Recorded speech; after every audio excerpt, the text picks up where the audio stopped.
நல்ல தகப்பனே, சர்வ வல்லமையுள்ள எங்கள் ஆண்டவரே, இந்த அருமையான நேரத்திற்காக உமக்கு ஸ்தோத்திரம். எப்பொழுதெல்லாம் நாங்கள் கூடி வருகிறோமோ அப்பொழுதெல்லாம் நீர் எங்களோடு கூட பேசுகிறீர். ஒரு நாளும் நீர் எங்களை கைவிடுகிறதில்லை ஆண்டவரே.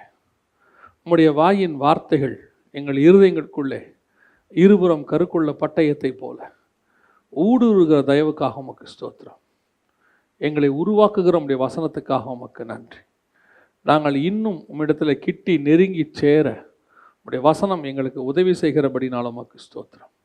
அப்படிப்பட்ட ஜீவனுள்ள வசனங்களை எங்கள் மத்தியில் நீர் ஒவ்வொரு முறையும் பேசி கொண்டிருக்கிற தயவுக்காக உமக்கு நன்றி. உம்மை நோக்கி பார்த்த நாங்கள் ஒரு நாளும் வெட்கப்பட்டு போனதே இல்லை ஆண்டவரே.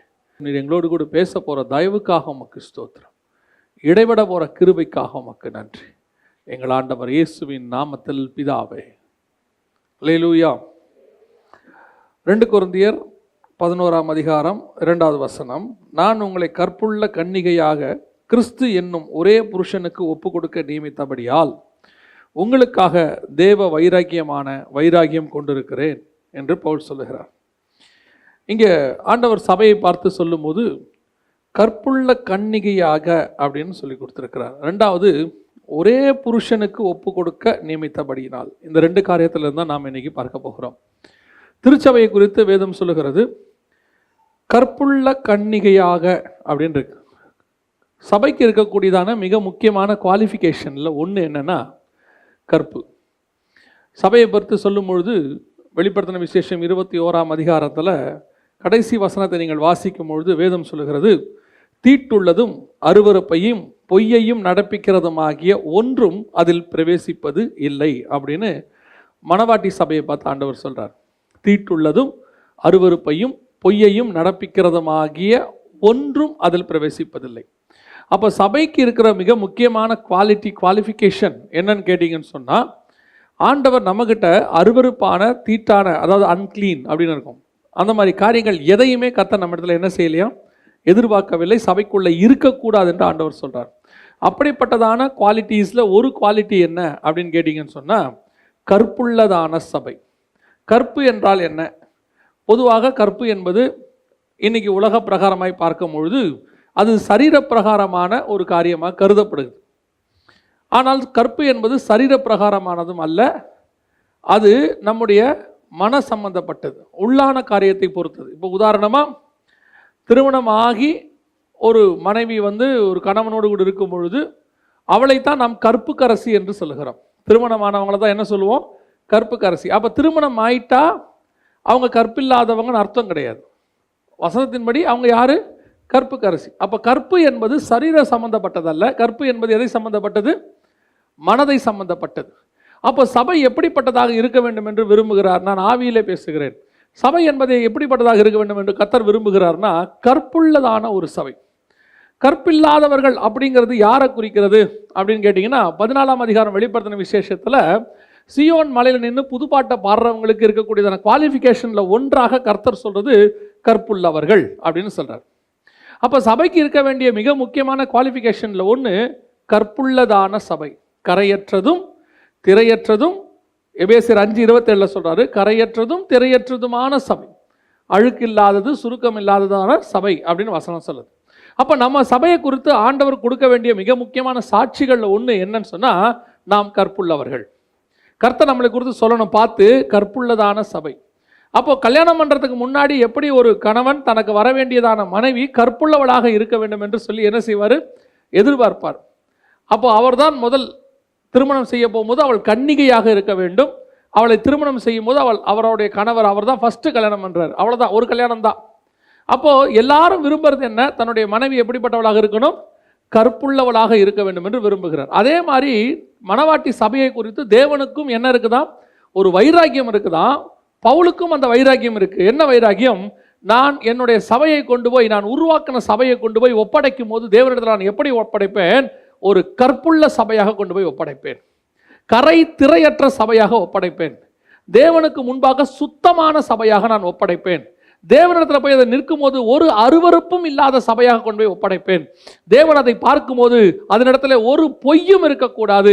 கர்த்தர் விரும்புகிற எல்லாம் அந்த சபைகிட்ட இருக்க வேண்டும் என்று கர்த்தர் விரும்புகிறார். அப்போ கற்புள்ளதான சபையாக நாம் இருக்கணும்னா எப்படி கற்புள்ளதான சபை? இப்போ சபைக்கு கற்பு என்பது என்ன? நாம் சரீர அளவிலே குறித்து பேசவில்லை, ஆவிய அளவிலே நான் பேசுகிறேன். சபை கற்புள்ளதாக இருக்கணும்னா என்ன பண்ணணும் அப்படின்னு கேட்டீங்கன்னு சொன்னால், அதுக்கு கீழேயே பவுல் சில உதாரணங்களை சொல்லுகிறார். அவரே அந்த உதாரணத்தையும் சொல்றாரு. அந்த உதாரணத்தை நீங்கள் வாசிங்கன்னா தெளிவாக தெரியும். 3வது வசனத்தை வாசிங்கள். ஆகிலும் சர்ப்பமானது தன்னுடைய தந்திரத்தினாலே ஏவாளை வஞ்சித்தது போல உங்கள் மனதும் கிறிஸ்துவை பற்றிய உண்மையினின்று விலகும்படி கெடுக்கப்படுமோ என்று பயந்திருக்கிறேன். எப்படி ஒரு பெண் கெடுக்கப்படுவாளோ, அவள் கற்பழிக்கப்பட்டாள் என்று சொல்லுகிறோமோ, அதே மாதிரி சபை கெடுக்கப்படும், கற்பழிக்கப்படும். எப்பொழுது? அது உண்மையை விட்டு விலகும் போது, தேவனை பற்றினதான உபதேசத்தை விட்டு விலகும் போது. அதற்கென்று கர்த்தர் ஒரு உபதேசத்தை வைத்து, இந்த சபை, இந்த மனைவி, என் மனவாட்டி இப்படித்தான் இருக்க வேண்டும் என்று அவர் நிர்ணயம் பண்ணி வைத்திருக்கும் போது, அந்த உண்மைத்தன்மையை விட்டு சபை விலகும் போது சபை கற்பை இழக்கிறது என்று வேதம் சொல்லுகிறது. அப்போ இதுக்கு உதாரணமா யாரை சொல்றாரு? ஏவாளை கொண்டு வந்து சொல்கிறார். ஏவாள் வஞ்சிக்கப்பட்டது. அப்போ இங்கே சொல்லப்படுவது, ஏவாள் சரீர அளவிலே கற்பழிக்கப்பட்டாங்களா, கற்பில்லாதவங்களா போனாங்கன்னா இல்லை. ஏவாளுடைய பிரச்சனை வேற. அதைத்தான் இந்த இடத்துல பவுல் உதாரணமாக கொண்டு வர்றார். ஏவாளுக்கு ஒரு பிரமாணம் கொடுக்கப்பட்டது. உங்க எல்லாருக்கும் தெரியும். நமக்கு இது 3ஆம் அதிகாரம் ஆதியாகமத்தின் புஸ்தகத்தில் இருக்கு, 2ஆம் அதிகாரத்தில் 3ஆம் அதிகாரத்தில் இருக்கு.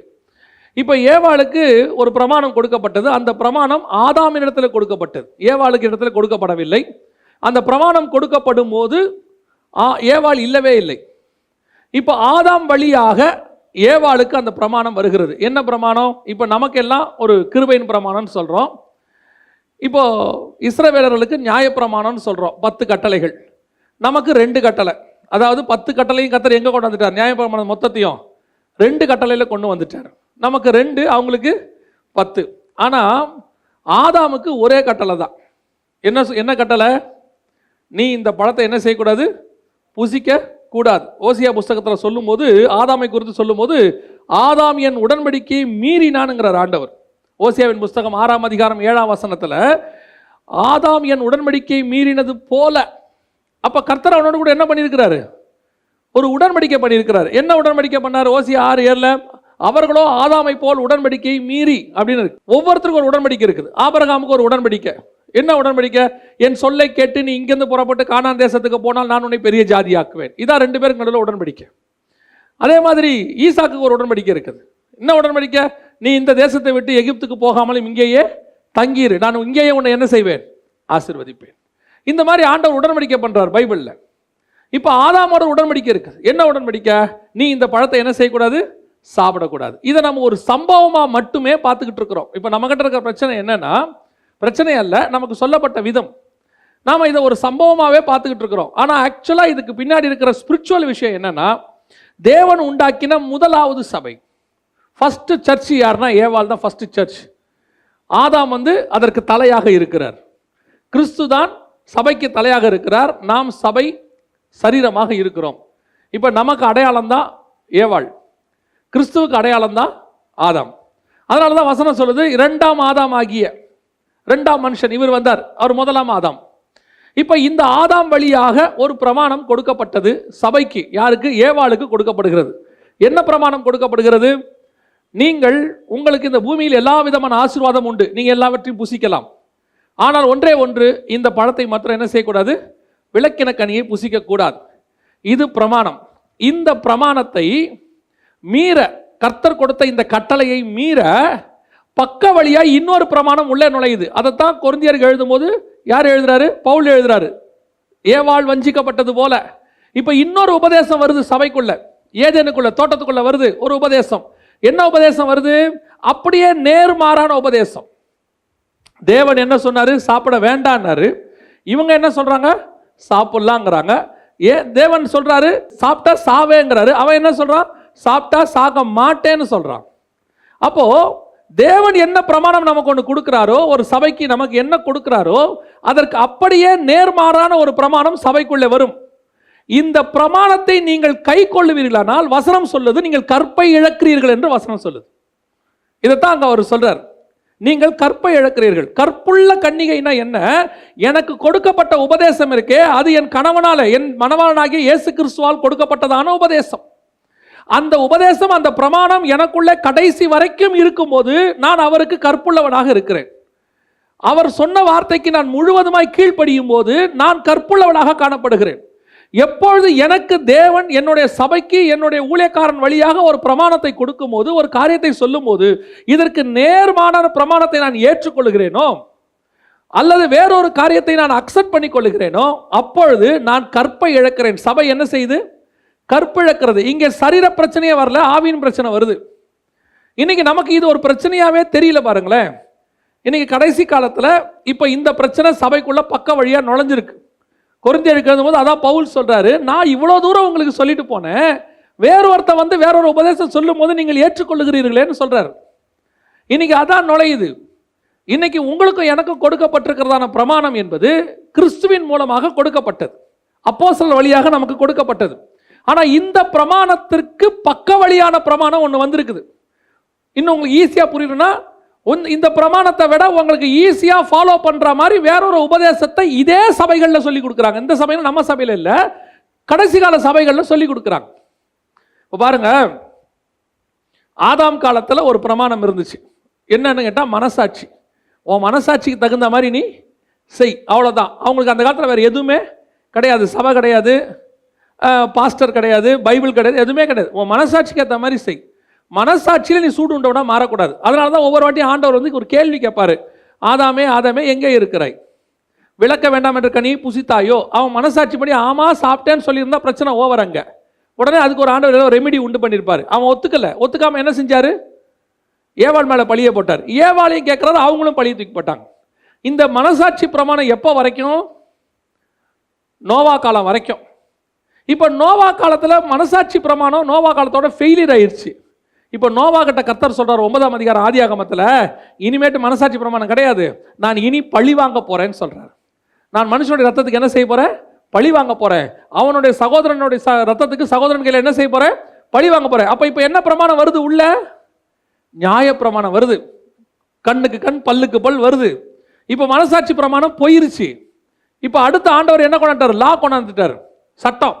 இப்போ சட்டம் வந்த பிறகு சட்டப்பூர்வமாக செய்யறது கஷ்டம், மனசாட்சி படி செய்யறது ஈஸி. இப்ப ஏன் தெரியுமா?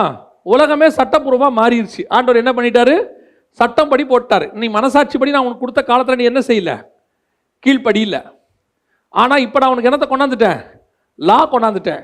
இப்ப லா படி தான் நீ செய்யணும். எப்போ? நியாயப்பிரமாண காலத்தில் நீ ஆட்டுக்குட்டி பலி கொடுக்கணும். அந்த காலத்தில் அதான் பலியெல்லாம் தேவையே இல்லை. அந்த காலத்தில் ஒன்றும் இல்லை, ஒத்துக்கிட்டா போதும். இப்போ அப்படி இல்லைப்பா, உனக்கு பிரமாணம் வந்துருச்சு. ஆனால் பிரமாணங்காலத்தில் எல்லாரும் எப்படி இருந்தான் தெரியுமா? மனசாட்சி படி உண்மையாக இருந்தான். மனசாட்சி படி கரெக்டாக இருந்தால் போதுமா? இல்லை. ஏன்? இப்போ பாடம் வேற பாடம் வந்துருச்சு.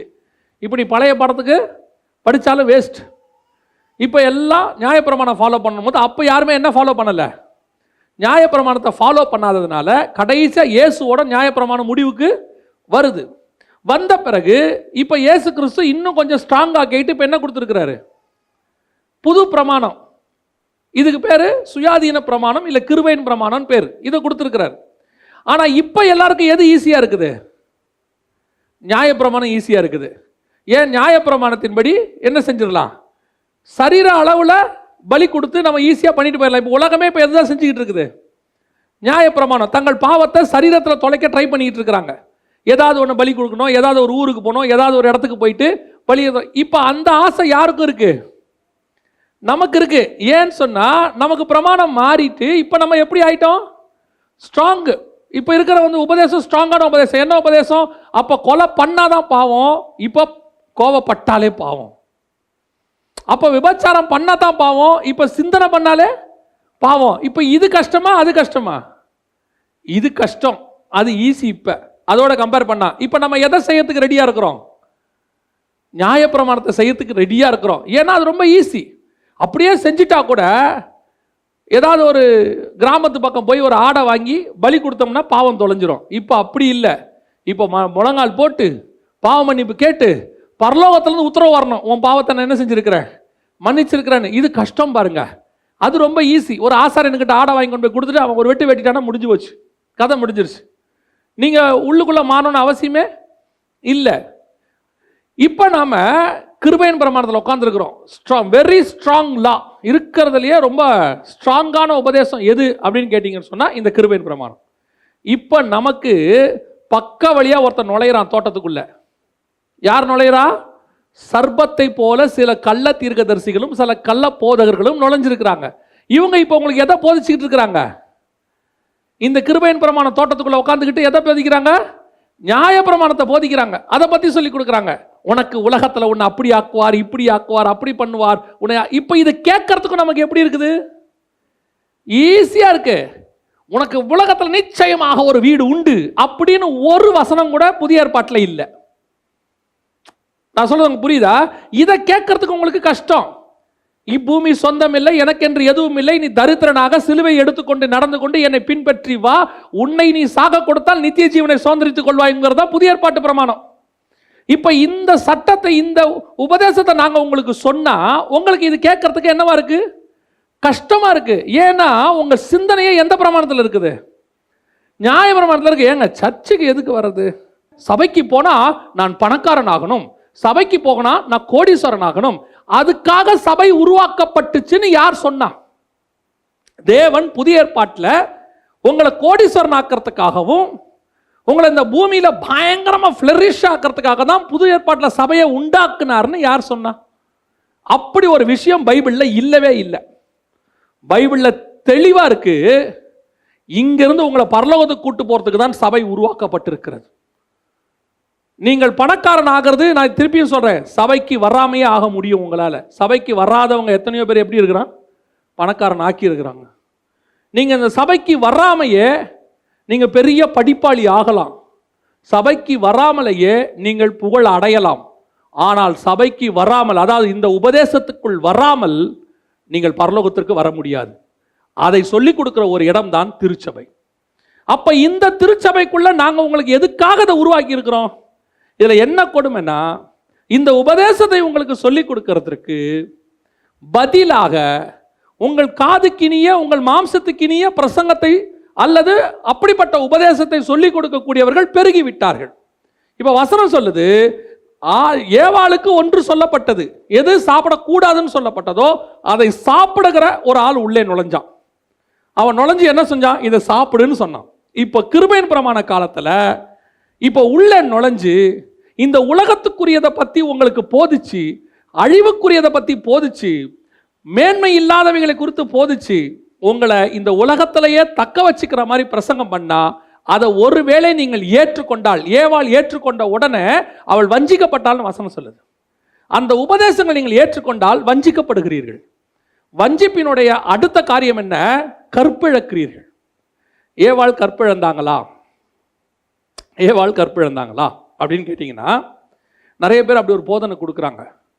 இப்போ ஏன் அப்படி கொடுக்குறாங்க? அந்த அந்த போதனைக்கு என்ன அர்த்தம் அப்படின்னு ஏன் அப்படி சொல்கிறாங்கன்னா, வாசிங்க 1 யோவான் 3ஆம் அதிகாரம் 12வது வசனத்தை வாசிங்க. 1 யோவான் 3ஆம் அதிகாரம் 12வது வசனம். பொல்லாங்கானால் உண்டாயிருந்து தன் சகோதரனை கொலை செய்த காயினை போல் இருக்க வேண்டாம். இப்போ இந்த பொல்லாங்கானால் உண்டாயிருந்துன்னு இருக்குல்ல, உடனே எல்லாரும் என்ன சொல்லிட்டாங்க? ஏவாள் அந்த இடத்துல தப்பு செஞ்சிட்டாங்க.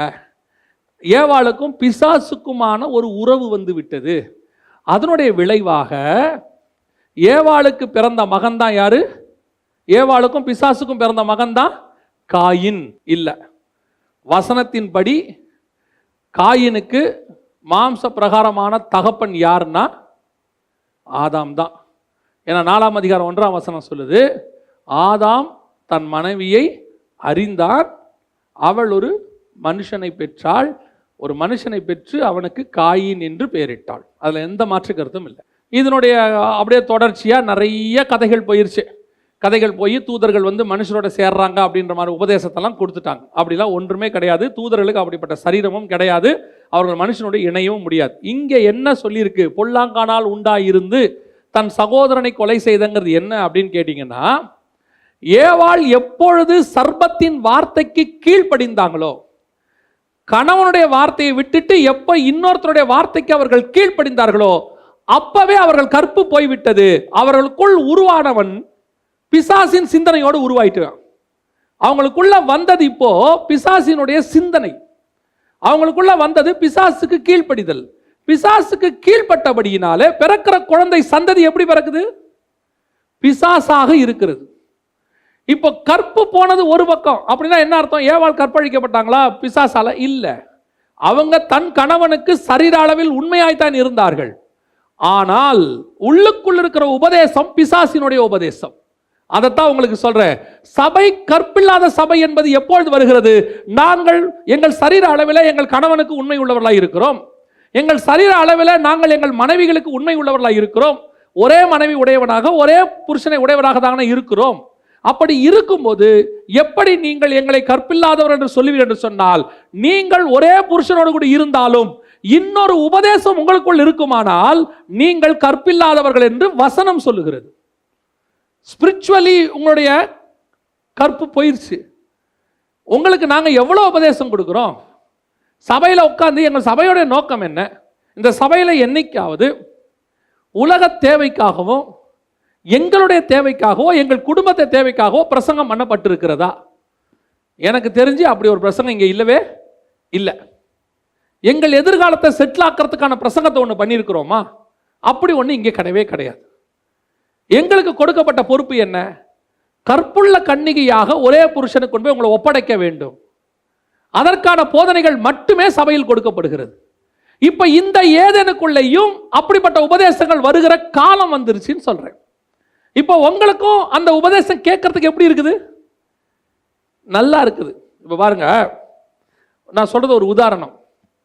எல்லா பழத்தையும் ஆதாம் சாப்பிட்டாருன்னு வச்சுக்கோங்களேன், சாப்பிட்டு முடிச்சிருப்பார். ஏன்னா எல்லாத்துக்கும் ஒரு பேர் வச்சாரு, மேக்ஸிமம் எல்லாத்தையும் சாப்பிட்டுருப்பாரு. இப்போ அவர் சாப்பிடாத பழம் என்னது?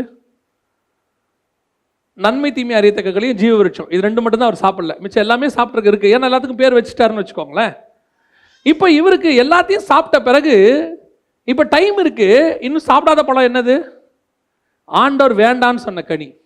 இப்போ சபையில் நாங்கள் எல்லா உபதேசத்தையும் கொடுக்க கொடுக்க கொடுக்க ஒரு பீரியட்ல உங்களுக்கும் ஒரு விதமான ஆவிக்குரிய அசதி வருது. எப்போ பார்த்தாலும் என்ன செய்யறாங்க? பரிசுத்தம், விசுவாசம், வருக, நியாய தீர்ப்பு, ஆண்டவர் உண்மையா இருக்க சொல்றாரு, ஆண்டவர் வந்து உத்தமமா இருக்க, இப்படி கேட்டு கேட்டு கேட்டு கொஞ்சம் அப்படி லெஷரா இருக்கும்போது திடீர்னு உங்களுக்கு ஒரு ஆள் கொண்டாராம பாருங்க. எப்படி கொண்டு வராங்க? நாங்கள் சொன்ன இந்த உபதேசத்துக்கு ஆப்போசிட்டான ஒரு உபதேசம். ஒரு வீடு இருந்தால் 2 வீடு கொடுப்பார், இந்த வருஷம் நிச்சயமாக நீ ஒரு வீட்டை கட்டவே கட்டுவாய். யார் சொன்னா?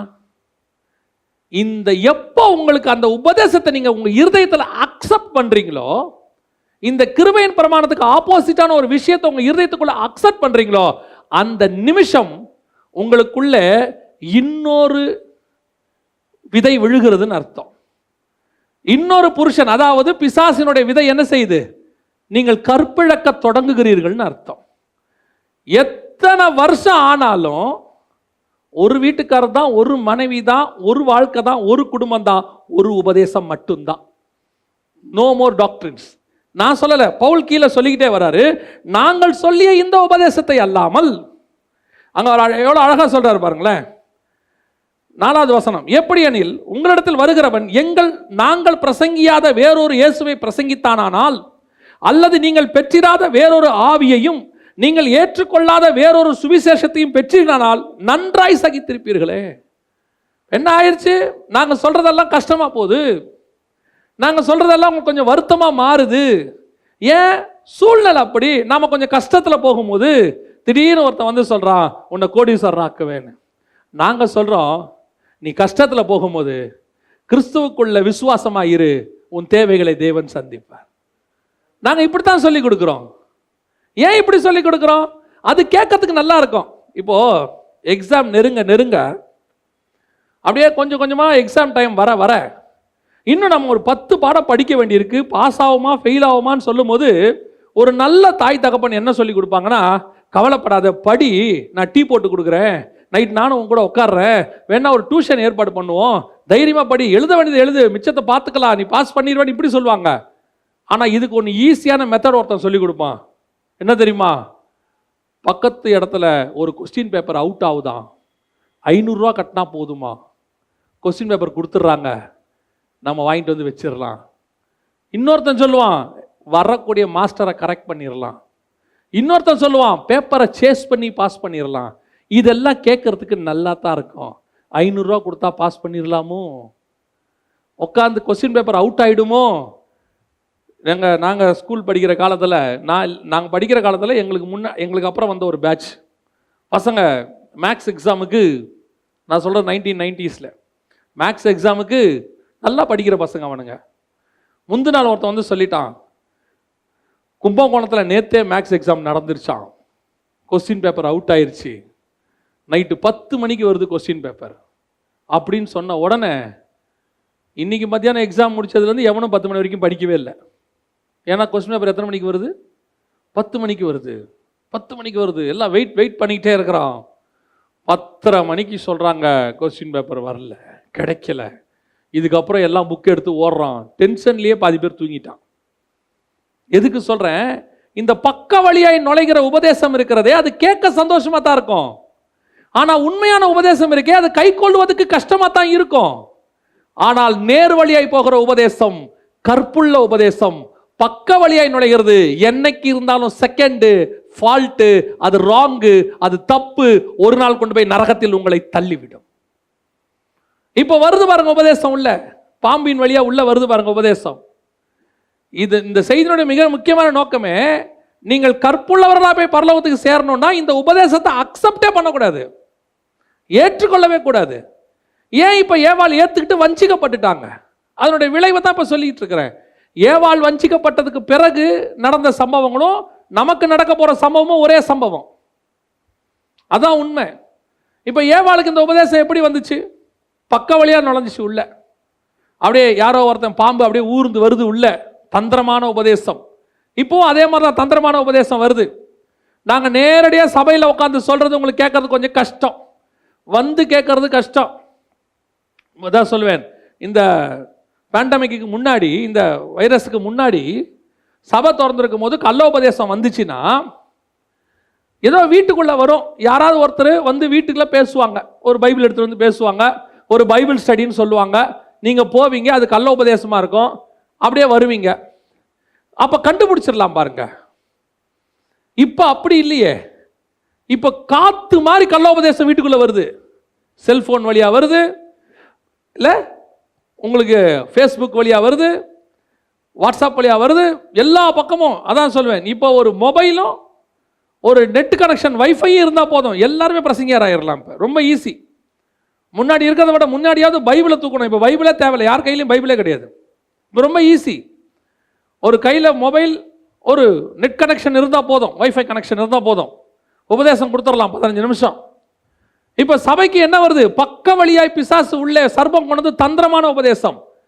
இதில் முக்கியமான விஷயம், இதை நீங்கள் இந்த நியாயப்பிரமாணத்தை, உலகத்துக்குரியதை, இந்த உலகத்தின் மேன்மைக்குரியதான உலகத்தின் ஆசீர்வாதத்தை பற்றி பேசக்கூடியதான, இம்மைக்குரியதை பேசக்கூடியதான இந்த உபதேசங்களை நீங்கள் ஏற்றுக்கொண்டாலே வசனம் சொல்லுது கற்பு போயிருச்சாமா. ஸ்பிரிச்சுவலி எப்ப நாங்கள் கொடுக்கிற இந்த உபதேசத்தை அல்லாமல் கிருபையின் உபதேசம், அதாவது சுயாதீன பிரமாணம் சொல்ல. ஏன்னா இந்த கிருபைங்கிற வார்த்தை இப்ப தப்பா யூஸ் ஆகிட்டு இருக்கு, எல்லாருக்கிட்டையும் கிருபைங்கிற பேரை தப்பா யூஸ் பண்ணிட்டு இருக்கிறாங்க. இந்த நியாய பிரமாணத்தையும் கிருபையின் பிரமாணத்தையும் மிக்ஸ் பண்ணி சொல்லிட்டு இருக்கிறாங்க. அதை நீங்க அக்செப்ட் பண்ணிட்டீங்கனாலே வசனம் சொல்லுது ஸ்பிரிச்சுவலி என்ன போயிருச்சாமா? கருப்பு போயிருச்சு. ரொம்ப கேர்ஃபுல்லா இருந்து கொள்ளுங்க. இந்த உபதேசம் உங்களுக்கு யார் கொண்டு வந்தாலும் உடனடியாக ரிஜெக்ட் பண்ணுங்க. இம்மைக்குரிய ஆசீர்வாதம் நிச்சயம் உண்டு, அதற்கு உபதேசம் தேவையில்லை, அதை சொல்லிக் கொடுக்க வேண்டிய அவசியம் கிடையாது. நான் சொல்றது புரியுதா? மறுமைக்குரிய உபதேசம் தான் தேவை. அதை செய்தால் இம்மைக்குரிய ஆசீர்வாதம் தானாய் வரும். நான் சொல்றது உங்களுக்கு புரியுதா? மறுமைக்குரியதை நீங்க செஞ்சிட்டீங்கன்னா இம்மைக்குரியது தானாவே வந்துடும். இம்மைக்குரியதை மட்டும் செஞ்சீங்கன்னா மறுமைக்குரியது வராது. சபையும் சரி, ஊழியனும் சரி, பைபிளும் சரி, இம்மைக்குரியதுக்காக இது கொடுக்கப்படவே இல்லை. உலகத்தில் கோடீஸ்வரன் ஆக்கிறதுக்கு 1 கோடி புக் இருக்கு.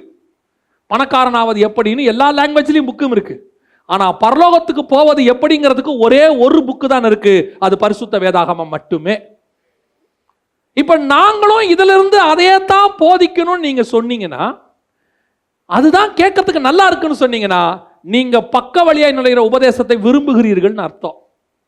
உங்கள் கற்பை இழக்க நீங்கள் தயாராகி விட்டீர்கள் அர்த்தம். ஏன் இந்த உலகத்தின் ஆசீர்வாதம் ஒரு நாள் எவ்வளவு இருந்தாலும் இதுல ஒரு இன்ச்சு கூட மேல வராது பாருங்க. இது ஒரு டஸ்ட் மாதிரி. நம்ம உடம்புக்கு டஸ்ட் தேவை தெரியுமா உங்களுக்கு? 100% கிளீனா இருந்தா கொரோனா சீக்கிரம் வரும், இம்யூனிட்டி பவர் இருக்காது. சில காரியங்கள் நமக்குள்ள இந்த உலகத்தின் ஆசீர்வாதம் நமக்கு என்ன செய்யப்படுது, இந்த பூமியில தேவைப்படுது. ஆனா இந்த டஸ்ட், இந்த மண்ணு எதுவுமே பரலோகத்துக்கு வராது. உள்ளுக்குள்ள இருக்கிற ஆத்மா மட்டும்தான் போகும், ஆவி மட்டும்தான் போகும். இது மொத்தமும் கீழே விழுந்துரும் பாருங்க. இங்க இருக்கிற வரைக்கும் தான் நமக்கு தேவை. நீங்க இதையே கான்சன்ட்ரேட் பண்ணிக்கிட்டு இது மேல போற மாதிரி நினைச்சுக்கிட்டு ஒரு கூட்டம் உங்களுக்கு என்ன செய்யுது, பிரசங்கம் பண்ணுது. பைபிள் எவ்வளவு அழகா சொல்லுது பாருங்க. நாங்கள் சொல்லக்கூடிய இந்த உபதேசம் நேரடியா வருதா, அவங்க சொல்ற உபதேசம் பக்க வழியா வருமா? 10ஆம் அதிகாரம் யோவான் எழுதின சுவிசேஷத்துல 1ஆம் வசனம் வாசிங்க பாப்போம். 10:1 வாசிங்க. ஆட்டு தொழுவத்திற்குள் வாசல் வழியாய் பிரவேசியாமல் வேறு வழியாய் ஏறுகிறவன் கள்ளனும் கொள்ளைக்காரனுமாய் இருக்கிறான். நல்லா கவனிச்சு கொள்ளுங்க. நானே வாசல், என் வழியாய் பிரவேசிக்கிறவன் உள்ளும் புறமும் மேய்ச்சலை கண்டடைவான்னு கீழே சொல்ற ஆண்டவர் தான் மேல சொல்றாரு திருடன் தான் பக்க வழியா வருவான். நாங்கள் சொல்ற உபதேசம் வேதத்திலிருந்து கொடுக்கிறபடியினாலே நேரடியாக உங்களுக்கு நாங்கள் சொல்லுவதற்கு கர்த்தர் எங்களுக்கு கிருபை கொடுத்திருக்கிறார். அதே நேரத்தில் இந்த பக்க வழியாக நிறைய சில உபதேசம் இருக்கு, அது கள்ளன், திருடன். அந்த உபதேசம் திருட்டு உபதேசம், அது கொல்லுகிற உபதேசம். ஆனா சொல்லும் நீ சாகவே சாவதில்லைன்னு சொல்லும். ஆனா அந்த உபதேசத்தை கை கொண்டா நீங்க சாவீங்க. நான் சொல்றது புரியுதா? பாம்பு உள்ள வந்து சொல்லுச்சு நீ சாகவே சாவதில்லைன்னு, ஃபாலோ பண்ண செத்தீங்க. எங்க ஆண்டவர் என்ன சொல்லுவாரு, நீ இப்படி செஞ்சா செத்த சாவேன்னு சொல்லுவாரு. ஆனா அவர் தான் உங்களுக்காக ஜீவனை கொடுத்து காப்பாற்றுகிறவராக இருப்பார். அவர்தான் நல்ல மேய்ப்பன். தாவீது ஆடுகளை மேய்க்கிறத அழைக்கப்பட்டான். ஆனா ஒரு ஆட்டுக்கு பிரச்சனை வந்த உடனே தன் கையை சிங்கத்தின் வாய்க்குள்ள கொடுத்து தன் உயிர் போனாலும் பரவாயில்ல ஆட்டுக்குட்டியை காப்பாத்தலாம் பாருங்க. அவன் தான் நல்ல மேய்ப்பன். இன்னைக்கு நாங்க அப்படித்தான் உங்களுக்கு உபதேசத்தை கொடுத்துட்டு இருக்கிறோம். இந்த கடைசி காலத்துல எதுக்கு சொல்றோம் தெரியுமா? உங்களை சில ஓநாய்களும் சிங்கங்களும் கரடிகளும் பக்க வழியாய் விழுங்க பார்க்கிறது. இந்த மிருகத்துக்கு மிருகத்தோடைய சவுண்டு ரொம்ப பிடிக்கும். ஆனா உண்மையான ஆட்டுக்கு மெய்ப்பனுடைய சவுண்டு தான் ரொம்ப பிடிக்கும். மற்ற மிருகம், ஏன்னா அதெல்லாம் ஒரே இனமா, அந்த மிருகத்தோடைய சவுண்டு நிறைய மிருகத்துக்கு புரியும், பிடிக்கும். ஆனா நல்ல மிருகம் இருக்குல்ல, அதுக்கு மெய்ப்பன் சவுண்டு மட்டும்தான் பிடிக்கும். அதுக்கு தெரியும் என் மெய்ப்பன் என்னை காப்பாத்துறதுக்கு சவுண்டு கொடுக்குறான், ஓடிரும் ஓடிரும். சில மிருகம் பார்த்துருக்கீங்களா, இந்த மானை பிடிக்க வருகிற சிங்கம் இருக்குல்ல, புலி இருக்குல்ல, உரிமிக்கிட்டே வராது தெரியுமா உங்களுக்கு? நான் யார் தெரியுமா, வான்னு கத்திக்கிட்டுலாம் வராது. அப்படியே ஸ்டெப் பை மேலே ஸ்டெப்பு வச்சு பொறுமையாக வரும். அந்த பொறுமையாக வந்து திடீர்னு பாயும் பாருங்க. அது வரைக்கும் இந்த மானுக்கு தெரியாது பின்னாடி என்ன இருக்கு, ஒரு சிங்கம் இருக்குன்னு. ஆனால் தூரத்தில் மேய்ப்பன் அதை பார்த்துட்டான்னு வச்சுங்க, ஒரு சவுண்ட் ஒன்று கொடுப்பான் பாருங்க. நல்ல மானுக்கு நல்ல ஆட்டுக்கு தெரியும் ஏதோ ஒரு ஆபத்து வருது, என்னுடைய மெய்ப்பன் எனக்கு ஒரு சவுண்டை கொடுத்து கொண்டிருக்கிறான். அந்த சவுண்டுக்கு நான் செவி சாய்த்தால் எனக்கு கண்ணுக்கு தெரியுதோ இல்லையோ வரப்போற ஒரு ஆபத்துக்கு நான் தப்பித்துக் கொள்வேன், அதுக்கு தெரியும். ஏன் சபைக்கு கர்த்தர் ஆவியானவர் இப்படிப்பட்ட ஒரு சவுண்டை கொடுத்துக்கிட்டு இருக்கிறார் தெரியுமா? உனக்கு பின்னாடி ஒரு மிகப்பெரிய ஓநாய்களின் கூட்டம் வந்து கொண்டிருக்குது. மெல்ல அடி மேல அடி வச்சு வந்துகிட்டு இருக்குது. யூடியூப் வழியா வந்துகிட்டு இருக்குது, ஃபேஸ்புக் வழியா வந்துட்டு இருக்குது. கள்ள உபதேசத்தை போதிக்கிற ஓநாய்கள் அப்படியே கொஞ்சம் கொஞ்சமா உனக்கு உலகத்தை போதிச்சு போதிச்சு போதிச்சு உலகத்தில் உள்ள ஆசீர்வாதத்தை சொல்லி சொல்லி சொல்லி உலகத்திலேயே நீ 100 வருஷம் 1000 வருஷம் இருக்கிற மாதிரி உன்னுடைய சரீரத்துக்கு கிளர்ச்சியை உண்டாக்கக்கூடிய, உன் உணர்ச்சியை தூண்டக்கூடிய உபதேசங்களை கொடுத்து உன்னை அப்படியே விழுங்கக்கூடிய ஓநாய்கள் மெல்ல வருது. இந்த மெல்ல வர்ற சவுண்டை தூரத்தில் இருக்கிற ஆவியானவர் ஸ்மெல் பண்ணிட்டு தான் உனக்கு பேசிக்கிட்டு இருக்கிறாரு. Be careful. இல்லை ஒரு நாள் நீ அடிபட்டு போவ. கொடுக்கிற உபதேசம் ஏதோ நீ கடினமா இருக்குன்னு நினைக்காதீங்க. அந்த உபதேசத்துக்கு நீங்க கீழ்ப்படிஞ்சு பாருங்க. ஒரு நாள் தெரியும், நல்ல வேளை என் மெய்ப்பன் எனக்கு ஒரு சவுண்டை கொடுத்தான், இல்லாவிட்டால் நானும் அவர்களோடு கூட சேர்ந்து அழிந்து போயிருப்பேன். நீங்க அப்படிதான் பக்க வழியா நுழைஞ்சுக்கிட்டு இருக்குது நிறைய. நாம எவ்வளவு சொல்லட்டும் சர்ச்சில், அவங்களுக்கு அதெல்லாம் கஷ்டமா இருக்கு உபதேசம் கேட்கறதுக்கு. அப்படியே ரொம்ப கஷ்டம். அதுவே திடீர்னு யாராவது ஒருத்தர் வராங்க வீட்டுக்கு, ஒரு பைபிள் ஸ்டடி இருக்கு, வரீங்களா? அப்படியா, எங்க எடுக்கிறீங்க? எங்க வீட்டில். என்ன பைபிள் ஸ்டடி? நரகமே கிடையாதுங்க. பைபிளில் ப்ரூஃப் இருக்கு, 100% ப்ரூஃப் இருக்கு, நரகமே கிடையாது. அப்படியா, என்ன சொல்றீங்க? உங்களை ஏமாத்தி வச்சிருக்காங்க. இன்னொன்று தெரியுமா? என்ன? பாவமே கிடையாது பைபிள். எங்க பாவம் இருக்கு? உங்களை உங்க சர்ச்சில் பாவம் இருக்கு, நீ விழுந்து போற, இப்படியெல்லாம் சொல்லி உங்களை நெருக்கி உங்க வாழ்க்கையே நாசம் பண்ணிட்டாங்க. போங்க. ஏங்க, ஒரு வார்த்தை எப்படி சொல்றீங்கன்னு எனக்கு சொல்லுங்க. கிருபையுள்ள தேவன் உங்களை நரகத்தில் தள்ளுவாரா? கொஞ்சம் யோசிச்சு பாருங்க. உடனே ஆமா, உடனே அடிக்கப்படுகிற ஆட்டுக்குட்டி மாதிரி பின்னாடி போறது, அப்படியே போறது. அவன் சொல்லுவான், உனக்கு நரகம் இல்லை, உனக்கு பாவம் இல்லை. அவனுக்கு என்ன? நாளைக்கு நரகத்தில் அவனை தேடி கண்டா பிடிக்க போறீங்க கோடிக்கணக்கான பேர்ல. அன்னைக்கு என்ன தேட போறீங்களா?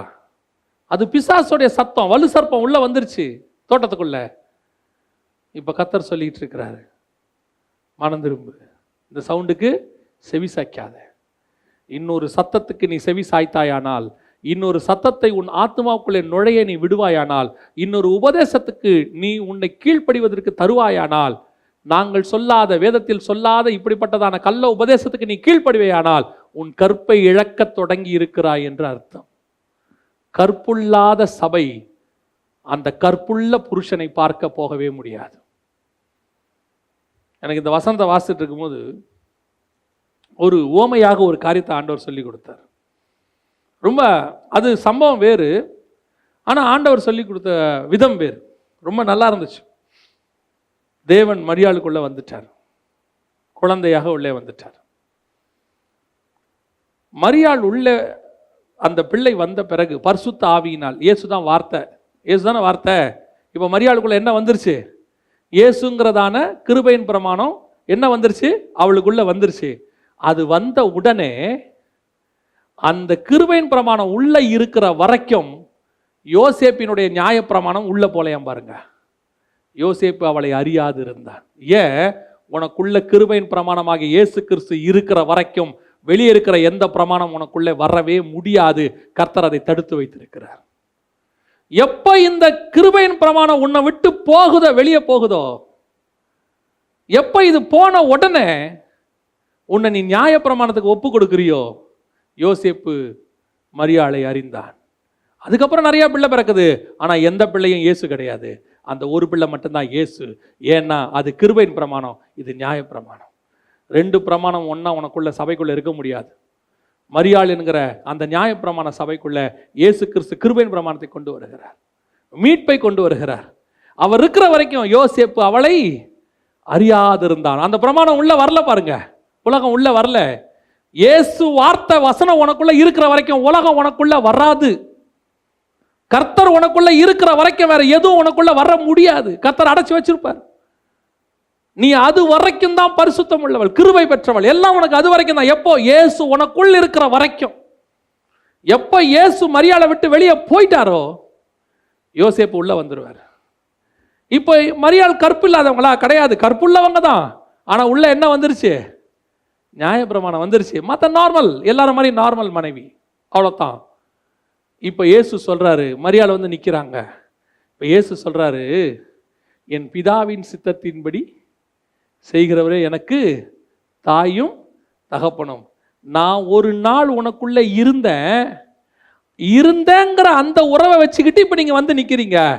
எப்போ நான் அந்த பிரமாணத்தை விட்டு வெளியே வந்துட்டேனோ, எப்போ வேற பிரமாணம் உனக்குள்ள வந்துடுச்சோ, அந்த பிரமாணத்தை செய்கிற யாரும் எனக்கு தாயும் தகப்பனுமா இருக்க முடியாது. என் பிதாவின் பிரமாணத்தை செய்கிற இந்த அப்போஸ்தலர்களே எனக்கு தாயும் தகப்பனுமா இருப்பாங்கன்னு ஆண்டவர் சொல்றாரு. என்ன ஒரு வார்த்தை பாருங்க. இயேசு உள்ள இருக்கிற வரைக்கும் வேற பிரமாணம் உள்ள வராது. இயேசு வெளியே வந்துட்டார்னா அதற்கு பிறகு எல்லா பிரமாணம் உனக்குள்ள வந்துடும். ஆண்டவர் ஏதேனில் கொடுத்த பிரமாணம் இருக்கிற வரைக்கும் வேற எதுவுமே செய்ய முடியல.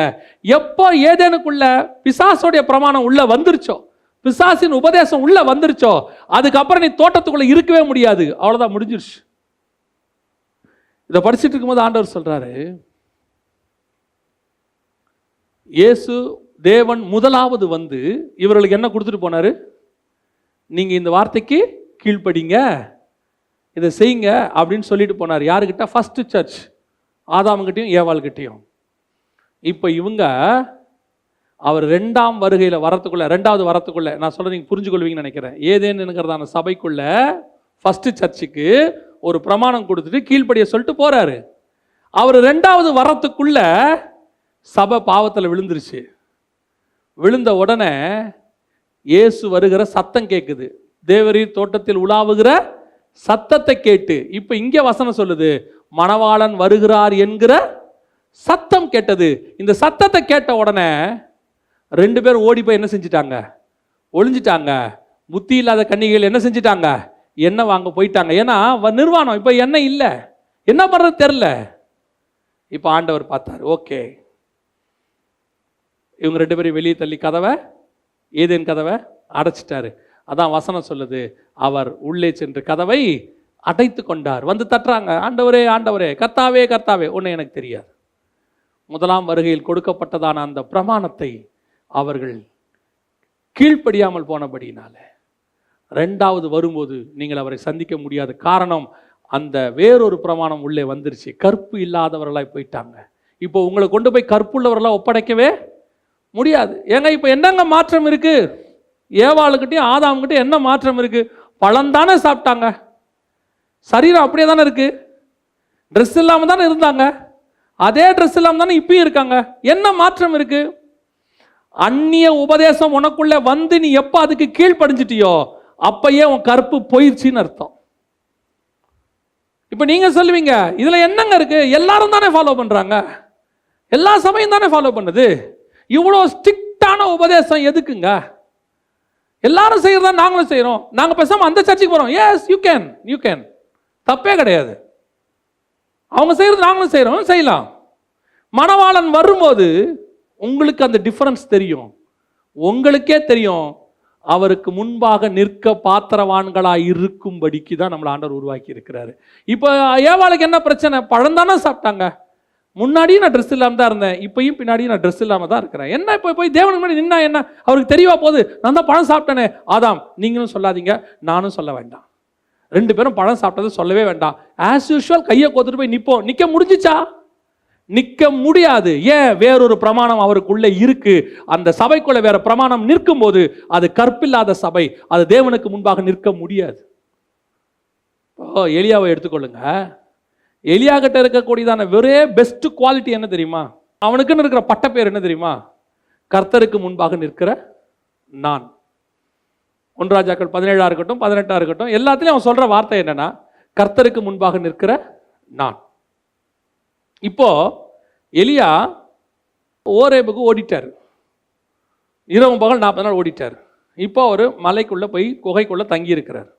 இப்போ தேவன் சொல்றாரு, 1 ராஜாக்கள் 19:7 9 வசனத்துல நீங்க வாசிச்சு பார்த்தீங்கன்னா தேவன் சொல்றாரு, வந்து எனக்கு முன்பாக நில்.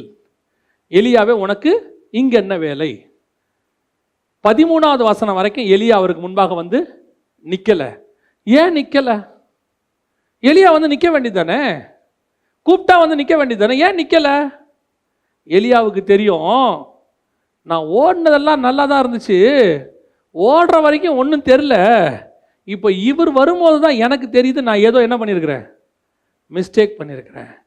சாப்பிட்டது அவர் கொடுத்த அப்பந்தான், சாப்பிட்டது பரலோகத்தில் வந்த தண்ணி தான், எல்லாமே அவர் கொடுத்தது தான் சாப்பிட்டேன், அது பலத்தில் தான் நான் ஓடினேன், செஞ்சதெல்லாம் அது அவருடைய பலத்தில் தான் செஞ்சேன்.